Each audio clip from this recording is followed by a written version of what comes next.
सहज मार्ग के सभी अभ्यासियों को प्रणाम। आज का हमारा विषय है कि सहज मार्ग असल में है क्या। सहज मार्ग में प्राण आहुति क्या है, सहज मार्ग की पूजा क्या है, सहज मार्ग में सफाई क्या है और सहज मार्ग में सोने से पहले प्रार्थना क्यों की जाती है। तो सर्वप्रथम तो आप ये समझिए कि सहज मार्ग मोक्ष मुक्ति और उसके बाद ईश्वर साक्षात्कार भूमा साक्षात्कार प्राप्त करने का मार्ग है। फिर ये मार्ग क्या है? यह मार्ग भूमा की शक्ति, जिन्हें हम बाबूजी महाराज कहते हैं, उन्होंने केंद्र से उतारा है। तो जब हम इसका अभ्यास करते हैं तो हमारा जो उच्चतम लक्ष्य है भूमा साक्षात्कार, वो हमें प्राप्त होता है। अब इसमें हमारी सहायता कौन करता है? इसमें सहायता होती है प्राण आहुति द्वारा। तो हम जानेंगे कि प्राण आहुति क्या होती है। वह शक्ति जिसने इस सृष्टि का निर्माण किया था, उस सृष्टि में जब बाबूजी की इच्छा शक्ति का घेरा आ जाता है तो उसे प्राण आहुति कहते हैं। तो सहज मार्ग में जो पूजा है वह है ध्यान की विधि। इसमें हम ये ध्यान करते हैं कि मेरे हृदय में ईश्वरीय प्रकाश मौजूद है और वह ईश्वरीय प्रकाश जो है वह भूमा की शक्ति होती है, जो कि 3 प्राणाहुति के बाद हमारे हृदय में बाबूजी के सूक्ष्म रूप में उतार दी जाती है। दूसरा आता है सफाई।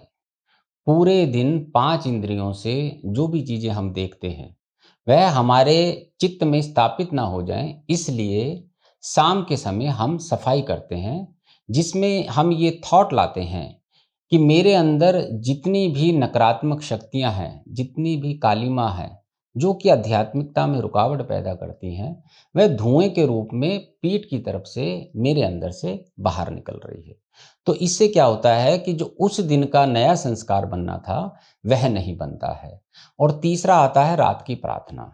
हे नाथ, तू ही मनुष्य जीवन का ध्येय है, हमारी इच्छाएं हमारी उन्नति में बाधक हैं, तू ही हमारा एकमात्र स्वामी और इष्ट है, बिना तेरी सहायता तेरी प्राप्ति असंभव है। तो हम ये प्रार्थना करके सो जाते हैं और सोते समय भी हमारी यात्रा चलती रहती है। तो आप एक चीज देखिए कि सहज मार्ग पद्धति में पूजा सफाई प्रार्थना को इस तरह से बनाया गया है कि हम हर क्षण बाबूजी की याद में रहें और जब हम इसका अभ्यास करें तो हमारी प्रगति निरंतर होती रहे। और जो सोने का समय है, जब हम प्रार्थना बोलकर बाबूजी महाराज से कनेक्ट हो जाते हैं, उसके बाद भी हमारी यात्रा चलती रहे।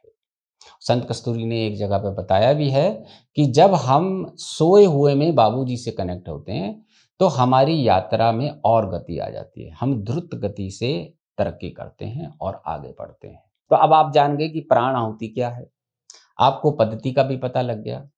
तो जो भी व्यक्ति जब सहज मार्ग में आता है तो उसको 3 प्राण आहुति दी जाती है।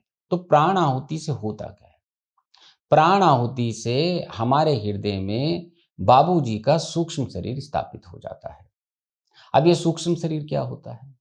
सूक्ष्म शरीर, इस हृदय में मेरा भी सूक्ष्म शरीर है और बाबूजी का भी सूक्ष्म शरीर आ गया है, क्योंकि स्थूल शरीर इस धरा पर नष्ट हो जाता है और जो सूक्ष्म शरीर है वह आगे जाता है और नया शरीर धारण करता है।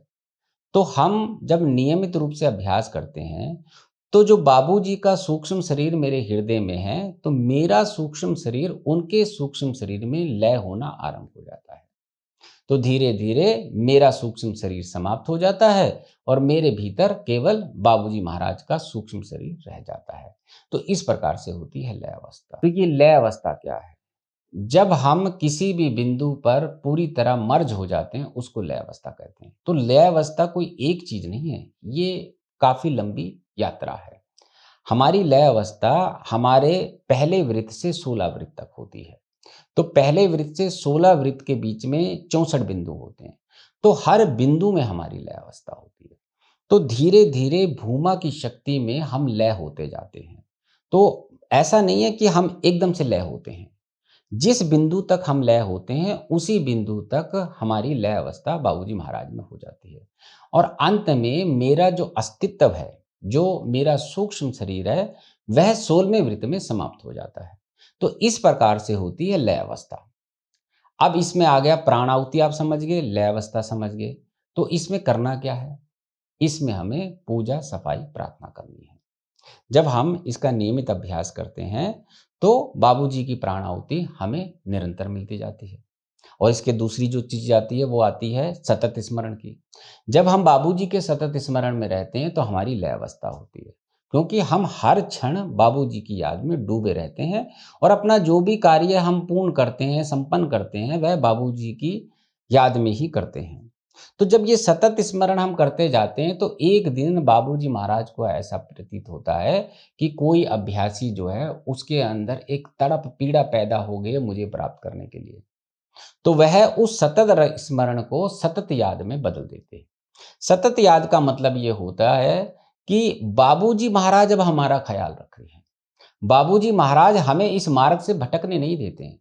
जब हम सतत याद में पहुंच जाते हैं, जो कि उच्च स्थिति है, तो अगर हमारा भटकाव होता भी है, तो बाबूजी हमारे हृदय में कुरेदन पैदा करके हमें फिर से इसी मार्ग में बुला लेते हैं। तो हम सबको नियमित अभ्यास करके सतत स्मरण में रह के सतत याद की दशा में पहुंचना है। तो जब ये सारी चीजें हो जाती हैं, तब हम आगे की ओर बढ़ते जाते हैं। तो पहले वृत्त से 16वें वृत्त तक तो हमारे अहम से अस्तित्व की यात्रा है। इसमें हमारा अहम पूरी तरह से लय हो जाता है और अस्तित्व की जो शून्य की दशा है, वहां तक हम पहुंच जाते हैं। फिर बाबूजी महाराज हमें ईश्वरीय क्षेत्र से बाहर करते हैं, जो कि मन क्षेत्र का आखिरी बिंदु है। तो वहां से निकालकर हमें सत्य पथ पर बिठा देते हैं, जो कि केंद्रीय क्षेत्र का द्वार है। अब बात आती है कि केंद्रीय क्षेत्र क्या है। केंद्रीय क्षेत्र वो है जब केंद्र से सृष्टि निर्माण की जो शक्ति अलग हुई थी, उस पूरी शक्ति का जो घेरा है, उसको हम केंद्रीय क्षेत्र बोलते हैं। तो इसमें हमें 7 प्रकाश के वृत्त मिलते हैं। तो 7 प्रकाश के वृत्त जो हैं, वो केंद्र की शक्ति है और उसके उपरांत जो है केंद्र बिंदु है। तो केंद्र बिंदु और आपका केंद्रीय क्षेत्र, ये अलग चीज है। केंद्रीय क्षेत्र में 7 प्रकाश के वृत्त हैं और उसके अंत में एक छल्ला है जिसके अंदर केंद्र बिंदु है। तो वहीं से इस पूरे ब्रह्मांड का निर्माण हुआ है। अब चूंकि बाबूजी का लक्ष्य है कि समस्त मानव जाति को भूमा का साक्षात्कार कराना, तो जो अभ्यासी बाबूजी की याद में डूब जाता है और वहां तक बाबूजी उसे अपने संकल्प की नाव में ले जाते हैं, तब उसको भूमा का साक्षात्कार होता है। तब उसे पता लगता है कि 7 प्रकाश के वृत्त क्या हैं और इस सृष्टि का जो निर्माता, जो केंद्र भूमा अल्टीमेट है, वह क्या है। तो इस प्रकार से जब हमारी पूरी जानकारी हो जाती है, तो साक्षात्कार हो जाता है। तो साक्षात्कार क्या होता है? आत्म साक्षात्कार, ईश्वर साक्षात्कार और भूमा साक्षात्कार।